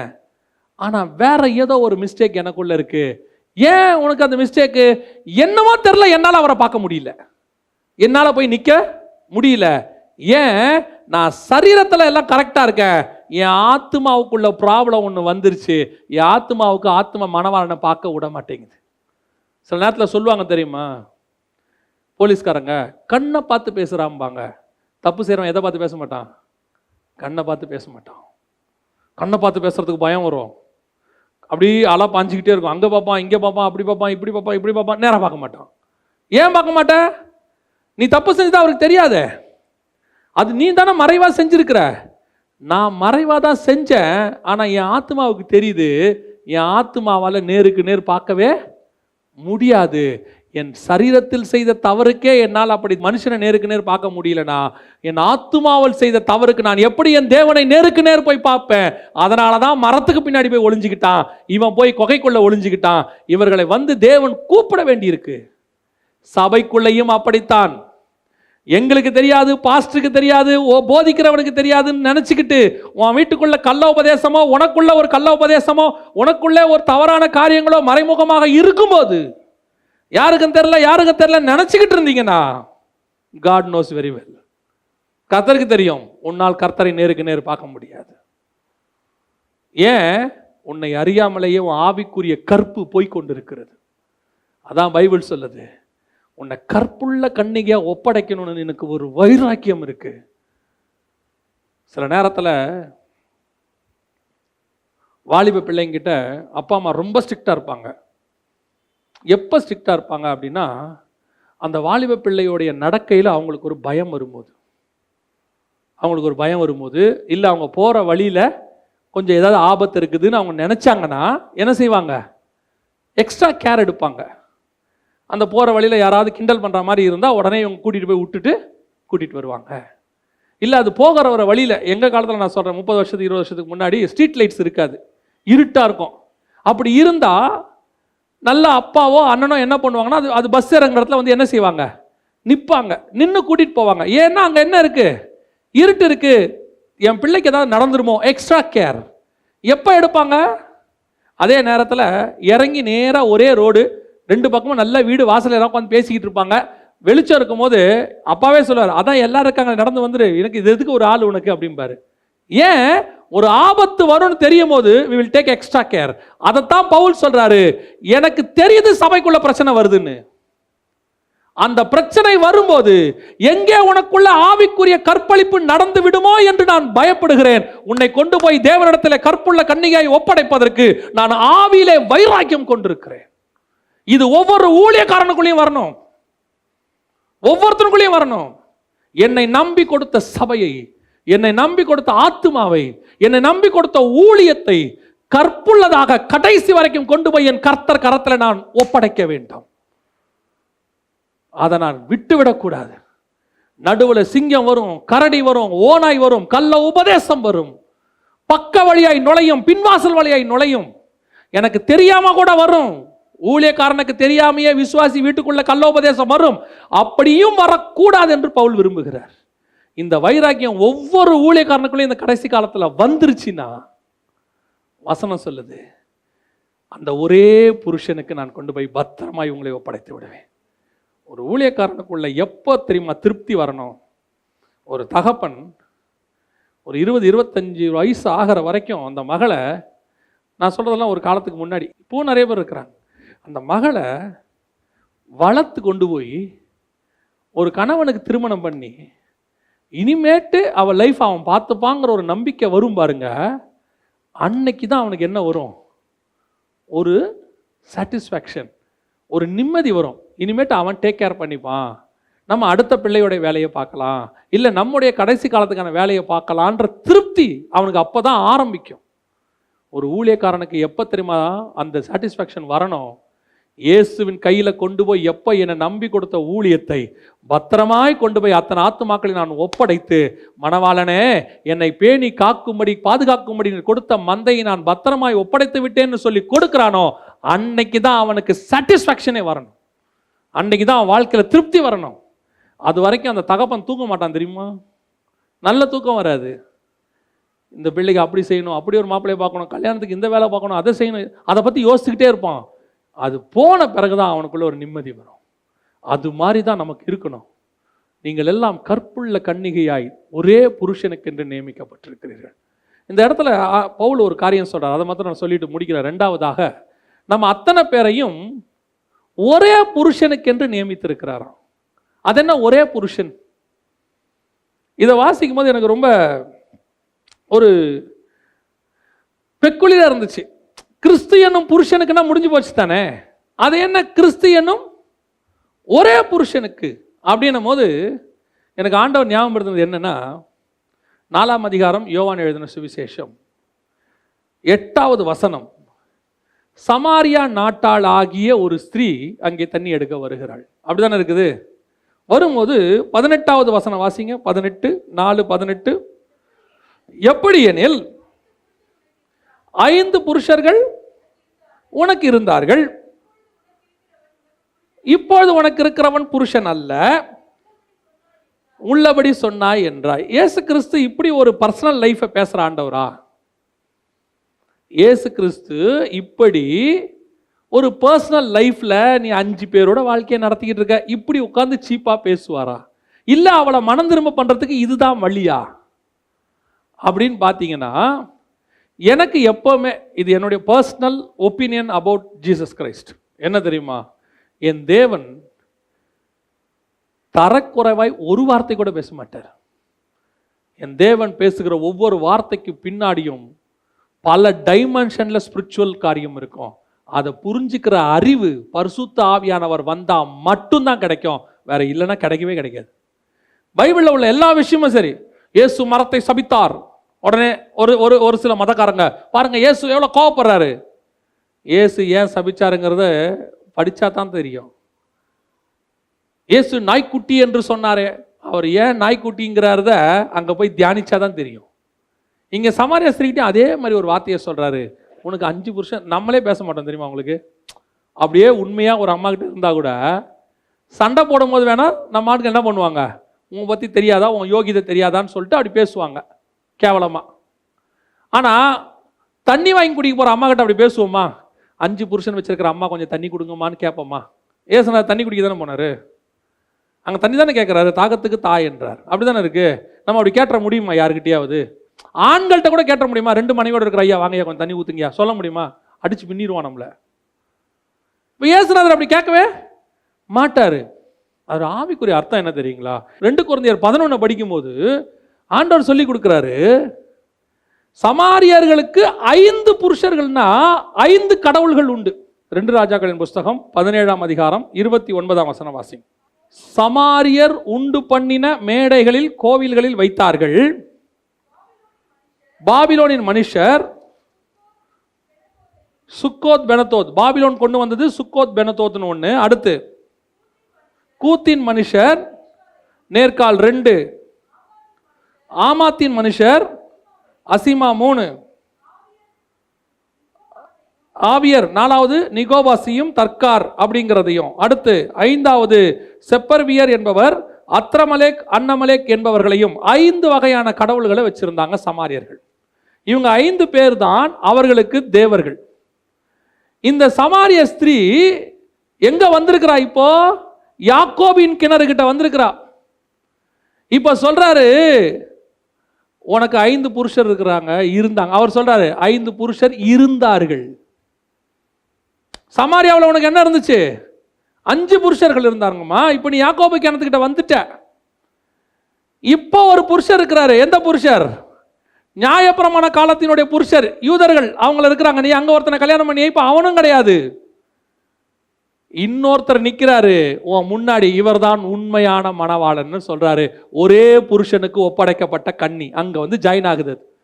5 புருஷர்கள் இருந்தார்கள்னா 5 கடவுள்கள். இப்ப நமக்கு எத்தனை கடவுள்கள் இருந்தாங்க? எத்தனையோ கடவுள்களை வழிபட்டுக்கிட்டு இருந்தோம் நம்ம. ஒவ்வொன்றும் நமக்கு புருஷர் மாதிரி தான். சிலர்லாம் கடவுள்களை புருஷராகவே நினைச்சவங்களாம் இருக்கிறாங்க. போய் அதுக்கு எல்லாம் செஞ்சுக்கிட்டு நம்ம செஞ்சுட்டு இருந்தோம் ஒரு காலத்தில். எத்தனையோ புருஷர்கள் இருந்தார்கள் ஸ்பிரிச்சுவலி. இயேசு முழுக்க முழுக்க ஸ்பிரிச்சுவலி. ஏன்னா அங்கே திருப்பி கீழே வாசித்து பாருங்க, அந்த யோவான் எழுதின சுவிசேஷத்தை வாசித்து பாருங்க. 4வது வசனத்தில் அவர் எதை பற்றி பேசுறாரு பாருங்க. உண்மையாய் தொழுது கொள்ளுகிறவர்கள் பிதாவை, 23ஆம் வசனம், உண்மையாய் தொழுது கொள்ளுகிறவர்கள் பிதாவை ஆவியோடும் உண்மையோடும் தொழுது கொள்வார்கள். தொழுது கொள்ளும் காலம் வரும், அது இப்பொழுதே வந்திருக்கிறது அப்படின்னு சொல்லிட்டு அந்த ஸ்திரீயை பார்த்து சொல்றாரு. அந்த ஸ்திரீ அவரை நோக்கி 25ஆம் வசனம், கிறிஸ்து எனப்படுகிற மேசியா வருகிறார் என்று அறிவேன், அவர் வரும்போது எல்லாவற்றையும் நமக்கு அறிவிப்பார் என்பார். அதற்கு இயேசு, உன்னோடு பேசுகிற நானே அவர் என்றார். இவர்தான் உண்மையான ஒரே புருஷன், இவர்தான் உண்மையான மணவாளன். 5 பேர் இருந்தாங்கம்மா. எங்க இருந்தாங்க? சமாரியாவில் இருந்தாங்க. பாபிலோனர் கொண்டு வந்தது இருந்துச்சு, ஆவியார் கொண்டு வந்தது இருந்துச்சு, எல்லாரும் இருந்தாங்க. அந்த 5 பேர் உனக்கு புருஷர் இல்ல. இப்ப நீ அதெல்லாம் விட்டுட்டு எங்க வந்துட்ட? யூதா மார்க்கத்துக்குள்ள, சமாரியாக்குள்ள, யாக்கோபு கிணத்துக்கிட்ட வந்துட்ட. இந்த பிரமாணமும் கிடையாது. உனக்கு முன்னாடி ஒரு புருஷன் நிக்கிறார் பாரு, இவரே மெய்யான புருஷன். இந்த ஒரே புருஷனுக்கு ஒப்பு கொடுக்கப்பட்ட கற்புள்ள கன்னிகை தான் நீங்களும் நானும். அவருக்கு ஒரே மனைவி தாங்க. அந்த மனைவி கற்புள்ள மனைவியா இருக்கணுமா அவர் விரும்புறாரு. அப்படி கற்புள்ள மனைவியா இருக்கணும்னா உனக்கும் எனக்கும் ஒரே புருஷர் தான் இருக்கணும். ஒரே புருஷர்னா அந்த மணவாளன் தான் இருக்கணும். அந்த மணவாளனுடைய வார்த்தை உனக்குள்ள இருந்தால் அவர் வார்த்தை தான் உனக்கும் எனக்கும் வித்துன்னு வசனம் சொல்லுது. கிறிஸ்துவினுடைய வித்து நமக்குள்ள இருக்கிறது. அப்படின்னா ஒரு புருஷர் இருந்தா அவருடைய பிள்ளை தான் நமக்குள்ள இருக்கும். அவருடைய அப்பதான் நம்ம கற்புள்ள கன்னிகை. எப்ப இன்னொருத்தருடைய வசனம் உனக்குள்ள வந்துருச்சோ, கள்ள உபதேசம் வந்துருச்சோ, நியாயப்பிரமாணம் வந்துருச்சோ, வேற எந்த உபதேசம் உள்ள வந்துருச்சோ, கற்பில்லாத கன்னிகை நாம் மாறி போவோம். நம்மால் இந்த வருகையில் அவரை சந்திக்கும்படி போக முடியாது. இப்ப புரியுதுங்களா கற்புனா என்னன்னு? நமக்கு ஏற்கனவே நிறைய புருஷங்கள்லாம் இருந்தாங்க. அவங்க சொன்னதும் நம்மகிட்ட தான் இருக்கு, நிறைய இருக்கு. அவங்க போட்டு வச்ச விதைகள்லாம் நம்மகிட்ட இருக்கு. இப்ப இந்த புருஷன் என்ன விரும்புறாருன்னா, அதெல்லாம் வேணா விட்டுரு, அதெல்லாம் வேணா விட்டுரு, நான் உன்னை மீட்டுக்கொள்ள விரும்புகிறேன். இல்லைங்க, நான் கரையான ஒரு ஸ்திரீ, என் வஸ்திரம் ஆவிக்குரிய வஸ்திரம் கரை, நான் விக்கிரகத்தை வழிபட்டு கொண்டிருந்த ஆளு, நான் தப்பான உபதேசங்கள்ல போய்கிட்டு இருந்த ஆளு, நான் அப்படிட்டு இருந்தேன். இப்ப நான் அப்படி கற்புள்ள ஸ்திரீயா மாற முடியுமா? உன்னை கற்புள்ள ஸ்திரீயா என் ரத்தத்தினாலே கழுவி உன்னை நான் சுத்திகரித்து கற்புள்ள ஸ்திரீயாய் மாத்துகிறேன். ஆனா இனிமேட்டு எந்த உபதேசமும் வராம பாத்துக்கன்னு மட்டும் அவர் சொல்றார். நீங்களும் அப்படி இருக்கிறோமா? அப்படி மீட்கப்பட்ட அந்த ஒரு புருஷனுக்கு நியமிக்கப்பட்ட நீங்களும் நானும் எப்படி இருக்கணும்? அவர் பரலோகத்தில் இருக்கிறாருங்க. அதுதான் நம்ம சொந்த ஊரு. அவருடைய ஊர்ல நமக்கு எல்லாம் இருக்கு, எல்லாம் ரெடி பண்ணிட்டாருன்னு வச்சுப்போம். இப்ப கணவன் சொல்லிட்டு போயிருக்கிறாரு, நான் வர வரைக்கும் எனக்காக நீ கற்புள்ள கன்னிகையா காத்துக்கிட்டு, நான் உன்னை என் கூட கொண்டு போய் என் ஊர்ல பக்காவா வச்சுக்கிறேன். நான் உனக்குன்னு வீடெல்லாம் கட்டிக்கிட்டு இருக்கிறேம்மா, ஆவிக்குரிய விதத்துல சொல்றேன், வீடெல்லாம் கட்டிக்கிட்டு இருக்கிறேன். உன்னை கொண்டு போய் நான் ரொம்ப சந்தோஷமா வச்சுக்கிறேன், என்னோட கூட பக்கத்துல உட்கார வச்சுக்கிறேன், என் பிதாவுக்கு முன்னாடி உன் பேரை சொல்றேன், எல்லாம் செய்கிறேன். நான் என்ன செய்யணும்? அது வரைக்கும் வேற யாரையும் நினைக்காம மட்டும் இரு. நான் மாம்ச பிரகாரமாக சொல்லல, ஆவியில சொல்றேன், வேற எந்த உபதேசத்தையும் ஏற்றுக்கொள்ளாதிரு. இந்த உலகத்தில் இருக்கிற எதையும் விரும்பாதிரு. இந்த உலகத்தில் உள்ள அழிந்து போகிற எதன் மேலும் நோக்கமாய் இல்லாம இரு. ஏன்? நீயும் நானும் சர்வ வல்லமை உள்ள தேவனுக்கு நியமிக்கப்பட்டிருக்கிறவர்கள்.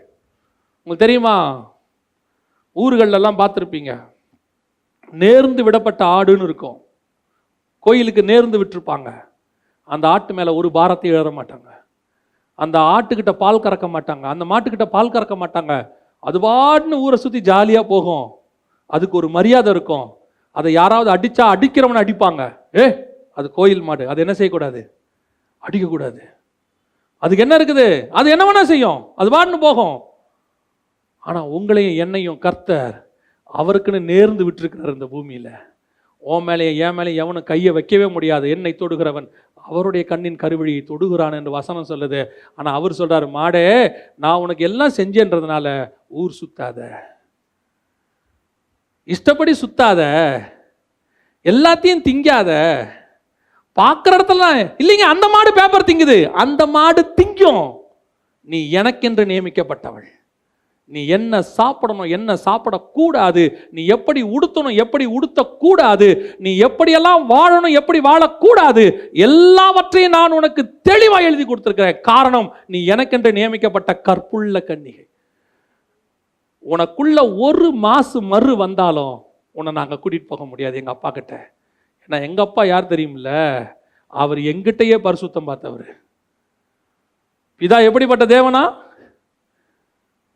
உண்மையும் பாவத்தை பார்க்க மாட்டாத சுத்த கண்ணன். அப்படிப்பட்ட அப்பா கிட்ட கொண்டு போய் உன்னை இன்ட்ரோடியூஸ் பண்ண போறேன். அப்ப நீ எப்படிப்பட்ட கற்புள்ள கன்னிகையா இருக்கணும்? இப்போ போய் ஒரு ஏர்போர்ட்ல நின்னாலே உடம்புக்குள்ள எதையாவது பதுக்கி வச்சிருக்கிறோமான்னு ஸ்கேனர் பார்த்துருமாமா. எங்க அப்பாக்குறாரு, அங்கிருந்து இங்கிருந்து ஸ்கேன் பண்ணி ஆத்மாக்குள்ள பார்த்துட்டு வரா உள்ள யாராவது வச்சிருக்கிறியான்னு. நீ ஊரை ஏமாத்திரலாம், தேவனை ஏமாற்ற முடியாது. நீங்க ஊழியக்காரனை ஏமாத்திரலாம், தசமங்காணிக்க கொடுத்துடலாம், நல்ல காசு கொடுத்துடலாம். நிறைய பேருக்கு இன்னொரு கான்செப்ட் இருக்கு, என்ன தெரியுமா? நல்ல ஊழியக்காரனுக்கும் ஊழியங்களுக்கும் செஞ்சிட்டோம்னா நம்மளை பரலோகத்தில் ஃபர்ஸ்ட் விஐபி கிரீன் சிக்னல் உள்ள கூட்டு போயிடுவாங்கன்னு. நீ எவ்வளவு செஞ்சாலும் செய்யா விட்டாலும் உன் பாவத்தை காசு கொடுத்துலாம் உன் கற்பை வாங்க முடியாது. அதெல்லாம் அங்கே அவர்கிட்ட செல்லுபடியாகாது. பக்க வழியாய் நுழைகிற எவனுடைய சத்தத்துக்கும் செவி சாய்க்காமல் பரலோகத்திலிருந்து விழுந்து கொண்டிருக்கிற சத்தத்துக்கு மட்டும் செவி சாய்க்கிற அந்த விருத்த சேதனம் உள்ள காதுகள் இருந்தால் மட்டுமே நீங்களும் கற்புள்ள கன்னிகை, நானும் கற்புள்ள கன்னிகை அவருக்கு முன்பாக நிற்க முடியும். இது உங்களுக்கு கொடுக்கப்படுகிற எச்சரிப்பு தான். எந்த எச்சரிப்பு? எப்படி இருந்தாலும் போயிடலாம், தேவன் அன்பானவர், எதை செஞ்சாலும் போயிடலாம். எப்பேற்பட்ட தியாகியான கணவனும் ஒரு பாவமாக இருந்த விபச்சாரியை கூட ஏற்றுக்கொள்ளக்கூடிய கணவன் கூட எனக்கு நியமிக்கப்பட்ட பிறகு உண்மையாக இருக்கணும் தான் நினைப்பான். விபச்சார வேலை பார்த்தவங்கள கூட இருப்பாங்க, அவங்கள கூட மன்னிச்சு ஆண்டவர் ஏற்றுக்கொள்றாரு. ராகாப்பா ஏற்றுக்கொண்டாங்க, ஒரு விபச்சார ஸ்திரீக்கு மன்னிப்பு கொடுக்குறாரு. ஆனால் அதுக்கப்புறம் தேவன் சொன்னது என்ன? இனி பாவம் செய்யாத. இன்னைக்கு நிறைய பேர் சொல்லி தெரியுறாங்க, என்ன பாவம் செஞ்சாலும் இயேசு மன்னிச்சிருவாரு, செய்ய போகிற பாவத்தை மன்னிச்சிருவாரு. என் தேவன் எப்படிப்பட்டவர் தெரியுமா? நீ செய்த பாவத்தை மன்னிக்க நான் தயாராக இருக்கிறேன், ஆனால் ஒன்று, இனி பாவம் செய்யாத. ஏன் தெரியுமா? நான் உனக்காக ஒரு கற்புள்ள கணவனாக காத்து கொண்டிருக்கிறேன், நீ எனக்காக கற்புள்ள கன்னிகையாய் காத்து கொண்டிரு. நான் பரிசுத்தராய் இருப்பது போல நீங்களும் பரிசுத்தராய் இருங்கள். இதுல எங்கேயாவது, நான் திருப்பியும் சொல்றேன், சரீரத்தை விட 100 மடங்கு நீங்கள் உங்கள் ஆத்துமாவிலே உண்மை உள்ளவர்களாக இருக்கணும். நிறைய பேர் நம்மகிட்ட இருக்கிற பிரச்சனை என்னன்னா, சரீரத்தில் என்ன செய்ய மாட்டோம்? தப்பு செய்ய மாட்டோம். உண்மை உள்ளவர்களாக இருப்போம், கணவனுக்கும் இருப்போம், கர்த்தருக்கும் இருக்கும். ஆனால் எங்கே தப்பு நடக்கும் தெரியுமா? கொஞ்சம் ஆவிக்குரிய வாழ்க்கையில் வளர்ச்சி வர வர வர அந்நிய போதனை என்னும் ஒரு கற்பை கெடுக்கக்கூடிய காரியம் உள்ளே வரும். அதில் ரொம்ப கேர்ஃபுல்லாக இருங்க. கடைசியாக ஒன்று சொல்லிட்டு நான் முடிக்கிறேன். இப்போ ஏவாள்கிட்ட அந்நிய போதனை வந்துருச்சு. எங்கே நுழைஞ்சிருச்சு? தோட்டத்துக்குள்ளே நுழைஞ்சிருச்சு, ஏவாளுக்குள்ளே வந்துருச்சு. அந்த போதனை கருவாகி உருவாகி யாரா பிறகுது? காயினா பிறகுதாமா. 1 யோவான் 3:12 வாசிக்கிறோம். பொல்லாங்கானால் உண்டான காயினை போல. நீங்க நினைச்சுக்காதீங்க, இந்த உபதேசம் வந்த உடனே உங்களுக்குள்ள கிரியை செய்யும், வந்த உடனே தெரிஞ்சிடும். அதெல்லாம் தெரியாது. காயின் பிறக்கிறதுக்கு எத்தனை மாசம் ஆச்சு? அவங்க பிசாசோட பேச்சை கேட்டு பழம் சாப்பிட்டு அதுக்கப்புறம் தான் ஆதாம் யாரை அறிந்தாரு? ஏவாளை அறிந்தார். அதுக்கப்புறம் காயின் எப்போ பிறந்திருப்பாரு? 10 மாசம் கழிச்சு. அப்போ உபதேசம் உள்ளே வந்து அது குழந்தையா பிறக்கிறதுக்கு எவ்வளோ மாசம் ஆகும்? அப்போ உபதேசம் உடனே தெரியாது, கொஞ்ச நாள் ஆகும். சபைக்குள்ள வந்தது, வீட்டுக்குள்ள வந்தது, உனக்குள்ள வந்தது, நீ உன்னுடைய கற்பு போனதே உனக்கு என்ன செய்யாது? ஏவாளுக்கு என்ன தெரியும்? நான் ஆதாமுகிட்ட உண்மையா தானே இருக்கிறேன், ஒரே புருஷனுக்கு நியமிக்கப்பட்ட கன்னிகை தானே. இல்லை ஏவாள், நீ ஏற்கனவே ஒருத்தனுக்கு இடம் கொடுத்துட்ட உள்ள. இல்லையே, பாம்பு கிட்ட பேசதான் செஞ்சேன், நீ பேசதான் செஞ்ச. அவன் வார்த்தை என்னும் விதை உனக்குள்ள விழுந்துருச்சு. அங்கேயே அன்னைக்கே ஆவிக்குரிய கருப்பு அடி வாங்கிருச்சு. நான் சபைக்கு சொல்லுகிறேன், எந்த போதனையாவது கேட்டுட்டு வந்துட்டு இங்கே வந்துக்கிட்டு அவர் அப்படி பேசுறாரு, அமெரிக்காவில் ஒரு போதகர் இப்படி பேசுறாரு, ஆப்பிரிக்காவில் ஒருத்தர் இப்படி செய்கிறாரு, நார்த் இந்தியாவில் ஒருத்தர் இந்த மாதிரி பேசுறாருன்னு சொல்லிக்கிட்டு இங்கே வராதிங்க. இங்கே கொடுக்குற உபதேசம் வேதத்திலிருந்து கொடுக்கப்படுகிற உபதேசம், உங்களை ஒரே புருஷனுக்குன்னு நியமிக்கப்பட்ட கன்னிகையாய் ஒப்படைப்பதற்கான உபதேசம். அந்நிய போதனை உள்ள வந்துச்சுன்னா ஒரு நாள் இல்லை ஒரு நாள் கண்டிப்பாக அது கற்பம் தரிக்கும். ஒரு நாள் இல்லை ஒரு நாள் அது பிள்ளை பெறும், சபைக்குள்ள வரும். அது சபைக்குள்ள பிள்ளை பிறக்கும், ஒரு நாள் கண்டிப்பா வெடிக்கும். ஏன் தெரியுமா? அது பிசாசோட பிள்ளை, சபைக்குள்ள ஒரு நாள் வெடிக்கும். நிறைய ஊழியக்காரங்களுக்கு அந்த விதை விழுந்தது தெரியாது. திடீர்னு பார்த்தா ஒரு 6 மாசம் கழிச்சு 8 மாசம் கழிச்சு பாருங்க, சபைக்குள்ள அந்த கள்ள உபதேசம் வெடிக்கும். 10 பேர் காணாம போவான். அந்த சபையில் வந்து எவ்வளவு அழகா அங்கே போனவங்கெல்லாம் கார் வாங்கிட்டாங்க. அங்கே போனவங்களாம் கார் வாங்குவாங்க. அமெரிக்காவுக்கு போனால் கூட தான் கார் வாங்கிடுவாங்க. யூகேக்கு போனால் எல்லாரும் கார் வாங்கிடுவாங்க. ஏன் தெரியுமா? டூ வீலரில் போக முடியாது, அங்கே குளிர் அப்படி இருக்கும். அங்கெல்லாம் கார் சீப்பாக கிடைக்கும். எல்லாரும் கார் வாங்குறவெல்லாம் கரெக்டானவன்லாம் அர்த்தம் இல்லை. என் சபைக்கு வரவெல்லாம் பரலோகத்துக்கு போவாங்கிற கான்ஃபிடென்ட் எனக்கு என்னைக்கு வருதோ அன்னைக்கு தான் அது கற்புள்ளதான சபை. சபைக்கு நீங்கள் அதுக்கு தான் வந்தீங்க. அதை மட்டும் மனசில் நல்லா வச்சுக்கொள்ளுங்க. இந்த உலகத்தின் போதனைகளுக்கு இடம் கொடுக்காதீங்க. திருப்பியும் சொல்கிறேன், உங்கள் மாம்ச இச்சைகளை, உங்களுடைய கண்களின் இச்சையை, ஜீவனத்தின் பெருமையை, மாம்சத்தின் இச்சையை சாட்டிஸ்ஃபை பண்ணுற எந்த உபதேசத்துக்கும் செவி சாய்க்காதீங்க. அதுக்கு உபதேசமே தேவையும் இல்லை, அதுக்கு சபையும் வேலை, அதுக்கு ஊழியக்காரனும் வேண்டாம். ஏன்னா அதுக்கு உலகமே போதும், அவங்களே சொல்லி கொடுத்துருவாங்க. நான் சொல்றது புரியுதா? உலகத்திலேயே பணக்காரன் எப்படின்னு சொல்லி கொடுத்துருவாங்க. இங்கே சொல்லி கொடுக்க வேண்டியது பரலோகத்துக்கு போவது எப்படிங்கிறதுக்கு தான் இது. அந்த ஒரு புருஷனுக்கு நீ கற்புள்ள கன்னிகையா இருக்கணுங்கிறது தான் இது. உனக்கு இம்மைக்குரியதை பற்றி ஒருத்தன் பேசுறான்னா அவன் தேவனால் அனுப்பப்பட்டவன் அல்ல. அது பக்க வழியாய் நுழைந்த சர்ப்பம். உன்னுடைய ஆசை இச்சைகளை தீர்ப்பதற்கென்று ஒரு உபதேசம் கொடுக்கப்படுதுன்னா அது பக்க வழியாய் நுழைந்த சர்ப்பம். உன்னுடைய ஆத்மாவுக்கு ஒரு உபதேசம் கொடுத்து உன்னை பரலோகத்துக்கு கூட்டிட்டு போகுதுன்னா அது கர்த்தரால் நியமிக்கப்பட்டதான ஊழியக்காரன் மெய்ப்பன் என்ற அர்த்தம். அவன் உன்னை ஆயத்தப்படுத்தி அந்த ஒரே புருஷனுக்கு கற்புள்ள கன்னிகையை கொண்டு போய் ஒப்படைப்பான். அல்லேலூயா. நாம ஜெபம் பண்ண போறோம். எல்லா தேவனுக்கு முன்பாக கண்களை மூடி ஆண்டவரை நோக்கி பார்க்க போகிறோம். எல்லாம் ஒப்பு கொடுத்து ஜெபம் பண்ணுவோமா? தேவனை நோக்கி பார்ப்போமா? ஒரே ஒரு நிமிஷம் ஆராய்ந்து பாருங்க. ஒரே ஒரு நிமிஷம் ஆராய்ந்து பாருங்க. ஸ்பிரிச்சுவலி நீங்க கற்புள்ளவங்களா இருக்கீங்களான்னு மட்டும் பாருங்க.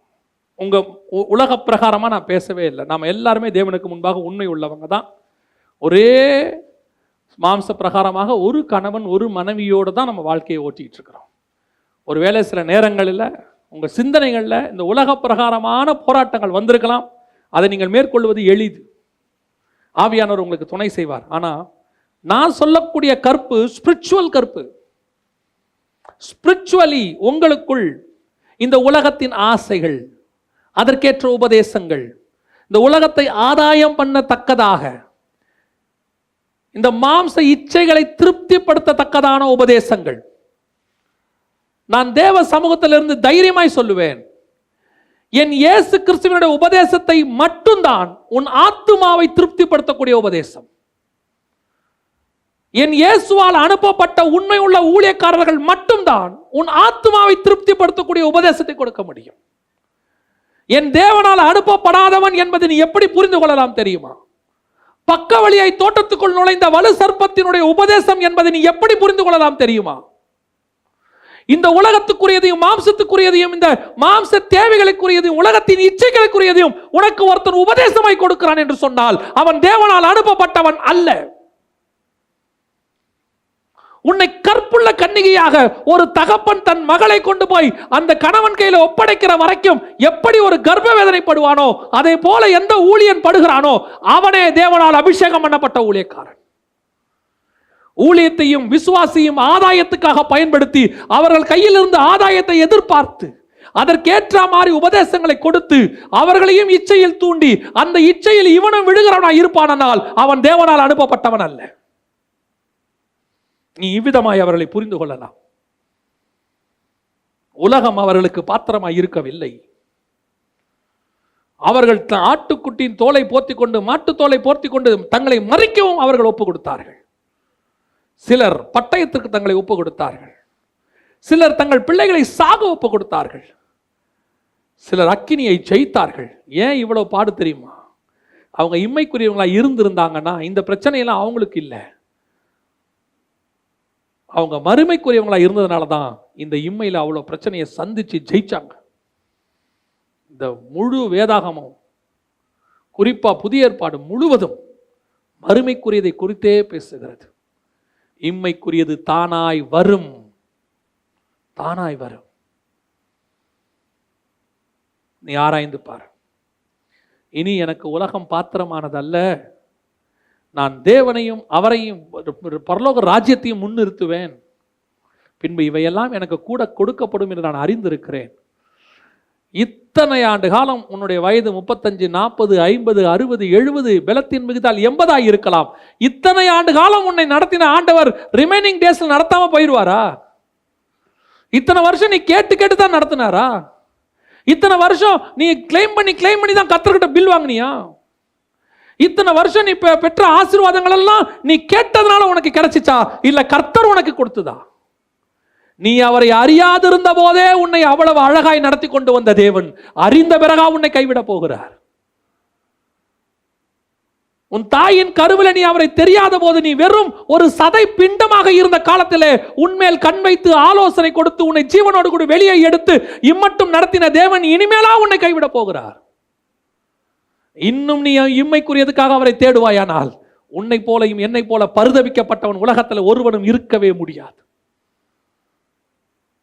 நாம் அவரால் ஆவியோடும் உண்மையோடும் தொழுது கொள்ளும்படி அழைக்கப்பட்டவர்கள். இந்த உலகத்தில் இருக்கக்கூடியதான எல்லா புருஷரும் நமக்கு புருஷர்கள் அல்ல. நமக்கென்று நியமிக்கப்பட்ட ஒரே புருஷன் அங்கே இருக்கிறார். ஒப்பு கொடுத்து ஜெபம் பண்ண விரும்புகிறவங்க எல்லாம் உங்களுடைய கரங்களை ஆண்டவருக்கு நேராக உயர்த்தி உண்மையாய் கர்த்தர் இன்று உங்களோடு கூட இடைப்பட்டிருப்பாரானால் மட்டும் ஆண்டவரே, நான் உமக்கென்று நியமிக்கப்பட்ட ஒரே கன்னிகையாக, நீர் எனக்கு எப்படி ஒரே புருஷனோ நான் உமக்கு ஒரே கன்னிகையாக, கற்புள்ள கன்னிகையாக, கரை திரையற்ற மனவாட்டியாக, கர்த்தருக்கென்று காத்திருக்கிற மனவாட்டியாக, வா என்று அழைக்கிற மனவாட்டியாக, ஒவ்வொரு நாளும் எதிர்பார்த்திருக்கிற மனவாட்டியாக நான் காத்திருக்க ஒப்பு கொடுக்கிறேன். ஆண்டவரே, ஒப்பு கொடுப்போமா? சர்வ வல்லமை உள்ள எங்கள் தகப்பனே, அருமையான நேரத்திற்காக உமக்கு ஸ்தோத்திரம். மகிமையுள்ள கரத்தில் எங்களை தாழ்த்துகிறோம். நீர் நியமித்த அந்த ஓட்டத்தில் நாங்கள் முடிவு வரையும் ஓடி முடிக்க, நெருங்கி வருகிற பாவங்களை உதறி தள்ளிவிட்டு ஓட, இந்த உலகம் எங்களுக்கு பாத்திரம் அல்ல என்பதை புரிந்து கொண்ட ஆண்டவரே, பாரமான யாவற்றையும் உதறி தள்ளிவிட்டு ஓட, நாங்கள் பந்தய பொருளை பெற்றுக்கொள்ளத்தக்கதாக ஓட, எங்களுக்கு நியமிக்கப்பட்டதை வாஞ்சையாய் தொடர கர்த்தர் கிருபை பாராட்டுவீராக. எங்களுக்கு கொடுத்த சபையையும் அப்படியே கொண்டு போய் பரலோகத்தில் சேர்க்க எங்களுக்கு கிருபை பாராட்டும். மகிமையுள்ள கரத்தில் தாழ்த்துகிறோம். எங்கள் ஆண்டவர் இயேசுவின் நாமத்தில் ஒப்பு கொடுத்து ஜெபிக்கிறோம். எங்கள் ஜீவனுள்ள நல்ல பிதாவே, ஆமென்.